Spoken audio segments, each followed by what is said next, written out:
Hello dear students, जैसे कि आप लोग जानते हैं कि पिछली कक्षा में मैंने 4 नंबर चैप्टर पूरा कंप्लीट वीडियो बना दिया था, ठीक है ना। तो आज हम लेके आए हैं साइंस का क्लास 8 का, ठीक है ना। कौन सा चैप्टर? 5वां चैप्टर। उस चैप्टर का नाम है बाबू पौधे एवं जंतुओं का संरक्षण। क्या नाम है? पौधे एवं जंतुओं का संरक्षण, ठीक है ना। आप लोग पूरे वीडियो में कंप्लीटली बने रहेंगे, ठीक है। चलिए शुरू करते हैं। First of all 1 number question से। तो बउआ पहला क्वेश्चन है, जो रिक्त स्थान हो क्या कीजिए? पूर्ति कीजिए। तो रिक्त स्थान में सबसे पहला है बाबू, जो वह क्षेत्र जिसमें जंतु, ठीक है ना, अपने प्राकृतिक आवास में संरक्षित, ठीक है ना, होते हैं, डॉट डॉट डॉट कहलाते। क्या कहलाते ना? वो कहलाएगा अभ्यारण्य। क्या कहलाएगा बाबू? अभ्यारण्य कहलाएगा, ठीक है ना। और दूसरा क्वेश्चन है ख नंबर, जो किसी क्षेत्र विशेष में पाए जाने वाली, ठीक है ना, पाई जाने वाली स्पीसीज, ठीक है ना, डॉट डॉट डॉट कहलाते हैं। क्या कहलाए? स्पीसीज डॉट डॉट डॉट कहलाते हैं। जल्दी बताइए क्या कहलाएंगे? क्षेत्र। क्या कहलाएंगे बाबू? क्षेत्र कहलाएंगे, ठीक है ना। और गौ नंबर क्वेश्चन है, जो प्रवासी पक्षी सुदूर, ठीक है ना, क्षेत्रों से डॉट डॉट डॉट परिवर्तनों वो कारणों पर पलायन करते हैं। क्या करते हैं? किस कारण से? किस परिवर्तन से? जलवायु परिवर्तन। जल्दी बताइए क्या है? प्रवासी पक्षी सुदूर क्षेत्रों से किस परिवर्तन की वजह से? जल्दी बताइए। तो क्लाइमेट का जब बदलाव चेंजिंग आते हैं, ठीक है ना। अब सीधी बात है, बरसात के मौसम में अगर पानी नहीं होगा, ठीक है ना, तो क्या होगा? वहाँ से पक्षी को क्या करना पड़ेगा? प्रवास करना पड़ेगा, दूसरे क्षेत्र में जाना पड़ेगा। क्या करना पड़ेगा? जलवायु के परिवर्तन की वजह से, जलवायु के परिवर्तन की वजह से, ठीक है ना। चलिए अगला क्वेश्चन देखते हैं। चलिए सेकंड नंबर क्वेश्चन है बाबू, जो निम्नलिखित में से अंतर स्पष्ट करने के लिए कहता है। देखो कहता है वन्य प्राणी उद्यान एवं जैवमंडलीय आरक्षित क्षेत्र, ठीक है ना। तो वन्य प्राणी उद्यान वह क्षेत्र है जहां वन्य प्राणी क्या करते हैं? सुरक्षित और संरक्षित रहते हैं, सुरक्षित और संरक्षित रहते हैं। और जैवमंडलीय आरक्षित क्षेत्र, ठीक है ना, वन्य जीवन, पौधों और जंतु संसाधनों और उस क्षेत्र के आदिवासियों के पारंपरिक, ठीक है ना, ढंग से जीवन यापन हेतु विशाल संरक्षित क्षेत्र हैं। समझ में आया बाबू? चलिए आगे देखते हैं। अगला क्वेश्चन है, जो चिड़ियाघर या अभ्यारण्य क्या है?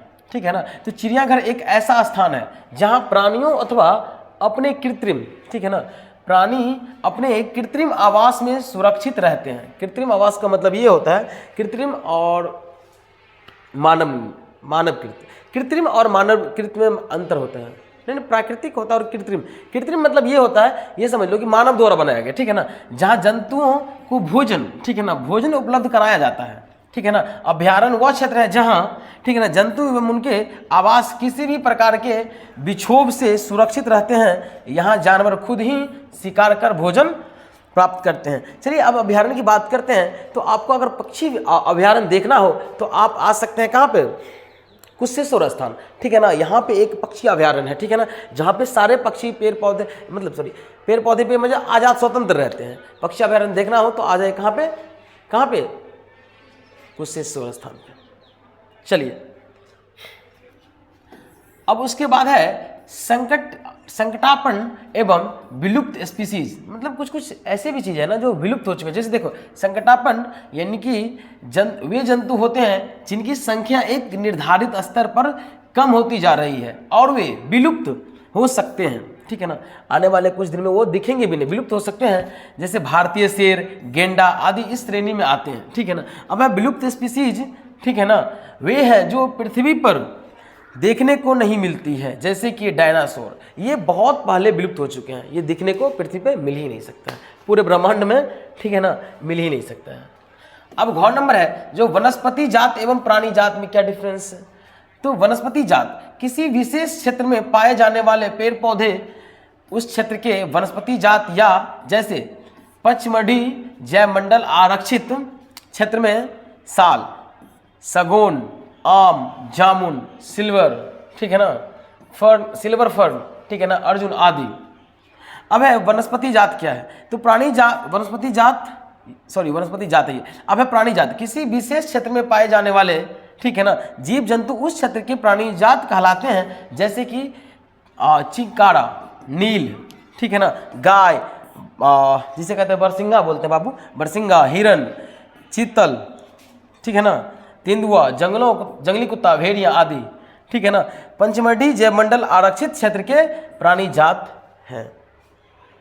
चलो अब है बाबू, जो वनोन्मूलन का निम्न पर क्या प्रभाव पड़ता है चर्चा कीजिए। वनोन्मूलन, अब देखेंगे जो वन्य प्राणी, अब देखिए वन्य प्राणी पर प्रभाव, ठीक है ना।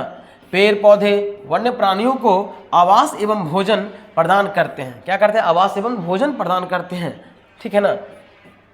क्योंकि बारिश आया तो बारिश के नीचे आप पेड़ पौधे के नीचे आप क्या कर सकते हो?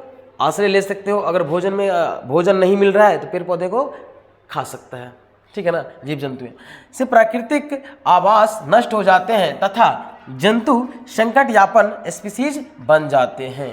स्पीसीज का मतलब मैंने बताया था कि जो बहुत समय पहले क्या हो चुका था, विलुप्त हो चुका था, जैसे में डायनासोर्स, ठीक है ना। चलिए अब बात करते हैं पर्यावरण। तो वनोन्मूलन, वनों की कटाई से वातावरण में ऑक्सीजन का स्तर घटता जा रहा है।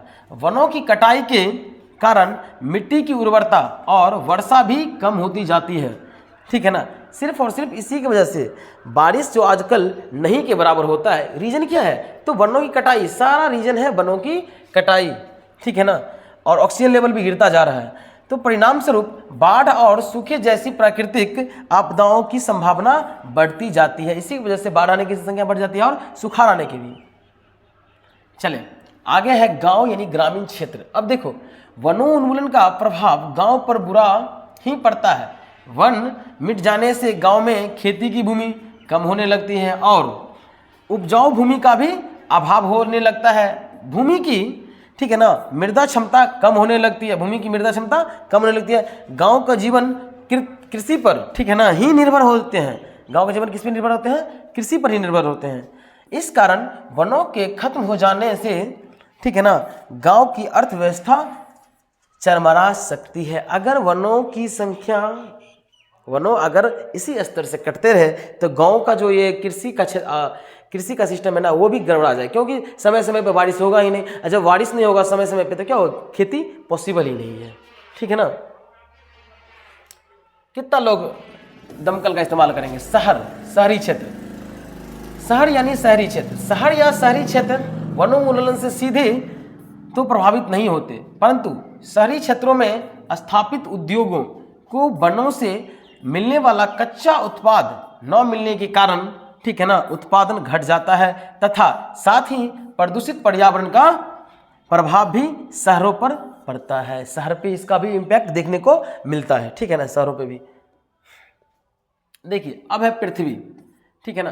तो वनोन्मूलन से पृथ्वी पर कई नकारात्मक इफेक्ट पर देखने को मिलते हैं, जिनमें मृदा अपरदन, जल चक्र का अनुसंतुलन और जैव विविधता में कमी, ठीक है ना। वनोन्मूलन से जलवायु परिवर्तन भी योगदान होते हैं, क्योंकि पेड़ कार्बन डाइऑक्साइड को क्या करते हैं? अवशोषित करते हैं और वनोन्मूलन से वायुमंडल में कार्बन डाइऑक्साइड की मात्रा बढ़ जाती है। और कार्बन डाइऑक्साइड की जब मात्रा बढ़ जाएगी तो लोगों को सांसें लेने में दिक्कतें होगी और जिससे लोगों की जानें भी जा सकती है। आगे बढ़ते हैं, कहता है अगली पीढ़ी। अब आने वाली पीढ़ी की चर्चा कर रहे हैं। देखो अगली पीढ़ी, वनोन्मूलन के कारण अगली पीढ़ी पृथ्वी पर पाए जाने वाली सुंदर वनस्पति व रंग बिरंगे जंतुओं को अवलोकन नहीं कर पाएंगे, क्योंकि उनके लिए वो बचा ही नहीं रहेगा, वो सारे के सारे डेड हो जाएंगे, इसलिए उनका देखना पॉसिबल भी नहीं है। अगली पीढ़ी को स्वस्थ रहने के लिए पर्यावरण के स्थान पर दूषित पर्यावरण में जीवन गुजारना पड़ेगा। बीमारियों बढ़ जाएगी और निस्संदेह सुखद जीवन के स्थान पर दुखद जीवन यापन करने के लिए उसे बेबस होना पड़ेगा, ठीक है ना। अब है बाबू, क्या होगा यदि हम वृक्षों की कटाई करते रहें? अगर हम इस तरह ही निरंतर वृक्षों की कटाई करते रहें तो आने वाले समय में क्या होने वाले हैं, ठीक है ना। तो गौर से देखते हैं, यदि हम वृक्षों की कटाई करते रहे तो उस क्षेत्र में वर्षा की कमी होगी, यानी वर्षा होगा ही नहीं, ठीक है ना। बाढ़ भी अधिक होगा, ठीक है ना। उस क्षेत्र का भूमिगत जल स्तर नीचे चला जाएगा, यानी ट्यूबवेल कितना चलाओगे तो उससे पानी नहीं आने वाला है। वायु की आर्द्रता घटेगी, वायु में ह्यूमिडिटी घट जाएगी, ठीक है ना। उसके बाद है प्रदूषण बढ़ेगा, प्रदूषण बहुत ज़्यादा बढ़ जाएगा। वनस्पति यानी वन्य प्राणी एवं वन्य जीव, पेड़ पौधे खत्म हो जाएंगे। ग्लोबल वार्मिंग बढ़ेगी तथा अंततः जीवन संभव नहीं होगा और सारे पृथ्वी का विनाश हो सकता है, ठीक है ना। इसकी वजह से क्या होगा यदि किसी जंतु का आवास बाधित हो? अगर किसी जंतु का आवास को बाधित किया जाए तो क्या होगा? यदि किसी जंतु का आवास बाधित हो तो जंतु असुरक्षित हो जाएंगे। क्या हो जाएंगे? जंतु असुरक्षित हो जाएंगे, जंतु विलुप्त होने लगेंगे। ठीक है ना, जंतु क्या हो जाएंगे? विलुप्त होने लगेंगे। हम जंतुओं से मिलने वाले लाभों से वंचित हो जाएंगे। ठीक है ना, जंतुओं की संख्या घटने लगेगी। जंतुओं की संख्या क्या होगा? घटने लगेगी। अब जैसे देखो, तुम्हें क्या लगता है जो सांप क्या है हमारे लिए हानिकारक ही सिर्फ नहीं, वो जो विषैली गैस है, ठीक है ना, विषैली गैस का जो सेवन करता है, सांस के तौर पे लेते हैं, वो सर पी लेते हैं। और लोग क्या करते हैं आजकल, सांपों को तुरंत मार देते हैं, लेकिन सांपों को मारना नहीं चाहिए। ठीक है ना, हर एक जीव जंतु से हमें क्या है? लाभ मिलता है। क्या होगा यदि, अगला क्वेश्चन चौथा है, यदि मिट्टी की ऊपरी परत अनावृत हो जाए। ठीक है ना, अब देखो, मिट्टी की ऊपरी परत अनावृत होने पर नीचे की कठोर चट्टानें दिखाई देने लगती है। इससे मृदा ह्यूमस की कमी होती है तथा इसकी उर्वरता अपेक्षाकृत कम होती है। धीरे धीरे उर्वर भूमि मरुस्थल में परिवर्तित हो जाती है। अब मरुस्थल का मतलब ये होता है वालू वाले, यानी रेगिस्तान में बदल जाएंगे। और रेगिस्तान पे फसल उगाना कितना मुश्किल ही नहीं, नामुमकिन है। चले आगे है बाबू, 5 नंबर क्वेश्चन कहता है संक्षेप में उत्तर देने के लिए क्या हमें जैव विविधता का संरक्षण क्यों करना चाहिए? वाई। तो जैव विविधता का अर्थ है कि किसी क्षेत्र विशेष में पाए जाने वाले सभी पौधे, जंतुओं और सूक्ष्म जीवों को विभिन्न प्रजातियां, ठीक है ना, विभिन्न प्रजातियां, हम इनका संरक्षण कर पर उस क्षेत्र की जैव विविधता और संस्कृति को बनाए क्या करते हैं? बनाए रख सकते हैं। जैव विविधता के कारण ही हमें खाद्य पदार्थों प्राप्त होते हैं तथा जंतुओं के जीवन यापन के अनजान पहलुओं का अध्ययन हम उस क्षेत्र के जंतुओं को सुरक्षित रखकर कर सकते हैं। अतः जैव विविधता का संरक्षण अति आवश्यक है। यह हमारे जीवन के लिए एक बहुमूल्य विधि है, यानी विधि नहीं, निधि है। हमारे बहुमूल्य जीवन के लिए एक यह बहुमूल्य निधि है। चले आगे है, संक्षेप में कहता है जवाब देने के लिए, जो संरक्षित वन भी वन्य जंतुओं के लिए पूर्ण रूप से सुरक्षित है। तो संरक्षित वन भी वन्य जंतुओं के लिए पूर्ण रूप से सुरक्षित नहीं है, क्योंकि वन माफिया मतलब जो लकड़ी काटने के लिए आते हैं, वन माफिया उसी को बोला जाता है। वन माफिया अवैध शिकार करने वाले व्यक्ति, निजी व्यक्ति लाभ के लिए जंतुओं का शिकार करते हैं। जैसे हाथी, बड़े बड़े हाथी क्या करते हैं, उसे मार करके उसका दांत निकाल करके उसे क्या करते हैं, या तो मेडिसिन में इस्तेमाल करते हैं, बहुत जगह चीज़ पे इस्तेमाल करते हैं, या उसका माला बनाते हैं और महंगे रेटों पे उसे दर पे बेच देते हैं। ठीक है ना। और कई बार जैव विविधताओं संरक्षण में लगे लोग भी इन लोगों से किसी भय या लालच के कारण इनकी कृत्यों को छिपा लेते हैं। ठीक है ना। चलिए आगे बढ़ते हैं। अगला है बाबू गौ नंबर क्वेश्चन, कुछ आदिवासियों वन पर निर्भर करते हैं, कैसे? तो कुछ आदिवासियों जंगलों में वास करते हैं, उनके जीवन की अधिकतर आवश्यकताएं इन्हीं जंगलों से पूरी की जाती है। बढ़ती जनसंख्या, शहरीकरण व औद्योगिकरण वनोन्मूलन के प्रमुख कारक है। बढ़ती जनसंख्या से मानव की आवश्यकताएं बढ़ रही है। अब सीधी बात है, अगर जनसंख्या बढ़ेगी तो जनसंख्या के साथ साथ तो मनुष्य की आवश्यकता भी बढ़ती है ना। ठीक है ना, रहने के लिए, खाने के लिए, पीने के लिए, सोने के लिए आवश्यकता तो बढ़ता ही जाएगा जैसे जनसंख्या बढ़ेगा। अब शहरीकरण से वनों का सफाया कर नगर बसाया जा रहा है और उद्योगों के स्थापना के लिए वनों को कटकर भूमि जैसे भोजन, वस्त्र, आश्रय और जीविका का निर्माण किया जा रहा है, जीविकोपार्जन के लिए। अब देखो कहता है घ नंबर, जो वनोन्मूलन के कारक और उनके प्रभाव क्या हैं, तो समझें।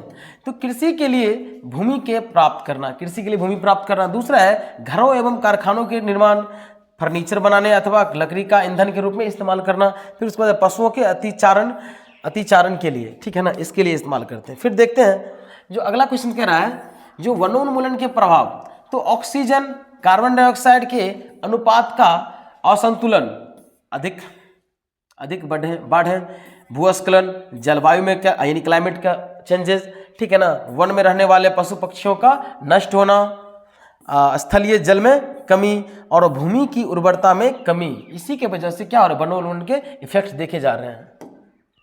चले आगे है बाबू, कहता है रेड डाटा पुस्तक क्या है।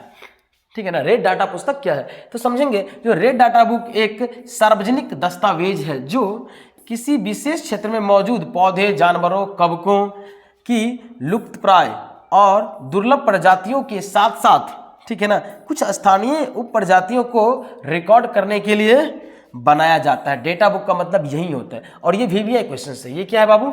VVI क्वेश्चन है सारे नजर से। तो इस क्वेश्चन को आप गहराई से देख लेंगे, ठीक है ना।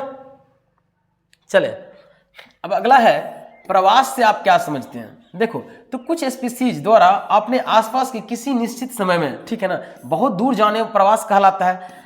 समझ में आया बाबू? बहुत दूर चला जाना प्रवास कहलाता है। प्रवास अधिकतर पक्षियों में पाया जाता है, ठीक है ना। जलवायु परिवर्तन के कारण ही ये प्रवासी पक्षी प्रत्येक वर्ष सुदूर क्षेत्र से एक निश्चित समय पर उड़कर आते हैं। यहाँ अंडे देने के लिए आते हैं, क्योंकि उनके मूल आवास में बहुत अधिक शीत के कारण वह स्थान उस समय जीवन यापन हेतु अनुकूल नहीं होता है। इसी की वजह से पक्षी क्या करते हैं? प्रवास कर जाते हैं, ठीक है, दूसरे स्थान पे चले जाते हैं। अब है जो फैक्ट्रियों एवं आवास, ठीक है ना, की आपूर्ति हेतु वनों का अनवरत, ठीक है ना, कटाई हो रही है, ठीक है ना। क्या इन परियोजनाओं के लिए वृक्षों की कटाई न्याय संगत है? इस पर चर्चा कीजिए। ओके, तो फैक्ट्रियों एवं आवासों की मांग की आपूर्ति हेतु वनों की अनवरत कटाई न्याय संगत नहीं है, ठीक है ना। फैक्ट्रियों और आवासों की स्थापना हेतु स्थान चाहिए। अब इसके लिए स्थान तो चाहिए ना, इसके लिए बंजर भूमि पर जाकर के उसको बनाना चाहिए, ठीक है ना। इस वनों की कटाई उपलब्ध करवाया जाता है, परंतु ठीक इसी समय हमें यह भी याद रखना चाहिए, ठीक, हमें यह भी याद रखना चाहिए कि वनों से मिलने वाली अन्य लाभ को हम उपयुक्त मांग को पूरा करते समय खो बैठते हैं। पर्यावरण का संतुलन बिगड़ जाता है और वन्य जीवन का आश्रय नष्ट हो जाता है। वन्य में जो जीवन यापन करते हैं पशु पक्षी, सारे का जीवन क्या होता है? नष्ट हो जाता है। वनों की कटाई से प्राकृतिक आपदाएं, ठीक है ना, यानी अकाल बाढ़ आने की लगती है, जिससे लाखों की संपत्ति, लोगों का जीवन नष्ट हो जाता है। अतः अपने उपयुक्त उद्देश्यों की पूर्ति हेतु वनों की कटाई न्यायसंगत नहीं है। चलें अगला क्वेश्चन देखते हैं। कहता है अपने स्थानीय क्षेत्रों में हरियाली बनाए रखने में आप किस प्रकार योगदान दे सकते हैं? आप अपने द्वारा किए जाने वाले क्रियाओं की सूची बनाएं, ठीक है ना। तो अपने स्थानीय क्षेत्रों में हरियाली बनाए रखने के लिए, ठीक है ना, आप वृक्षारोपण, ठीक है ना, वृक्षारोपण अभियान चलाया जा सकता है। स्थानीय संगठनों को साथ मिलकर काम कर सकते हैं, लोगों को पर्यावरण संरक्षण के प्रति जागरूक कर सकते हैं और घर के अंदर और बाहर पौधे देखभाल कर सकते हैं। कम से कम 1-2 पेड़ पौधा तो आप लगा ही सकते हैं, कम से कम महीना में नहीं तो 1 साल में भी लगा ही सकते हैं। चलें फिर कहता है वनोन्मूलन से वर्षा दर किस प्रकार कमी हुई है समझाएं। तो वनोन्मूलन प्रकृति में जल चक्र को सुचारू रूप से चलाने में, ठीक है ना, सहायक है। यदि वन पृथ्वी पर जल का अवशोषण नहीं करेंगे, ठीक है ना, तो निसंदेह हमारे वायुमंडल में आने वाले जलवाष्पों की भी कमी होगी। जब जलवाष्प नहीं होंगे तो बादल न बनने से वर्षा की कमी होगी। वन पर्यावरण को ठंडक प्रदान कर बादल बनने में भी मदद करते हैं। यदि वनोन्मूलन की स्थिति होगी तो निश्चित रूप से वर्षा की दर में कमी आएगी। देखो कितना इम्पैक्ट पड़ता है। फिर भी लोग क्या करते हैं? पेड़ पौधे को नष्ट करते जा रहे हैं। 9 नंबर, हमें कागज की बचत क्यों करनी चाहिए? उन कार्यों की सूची बनाएं।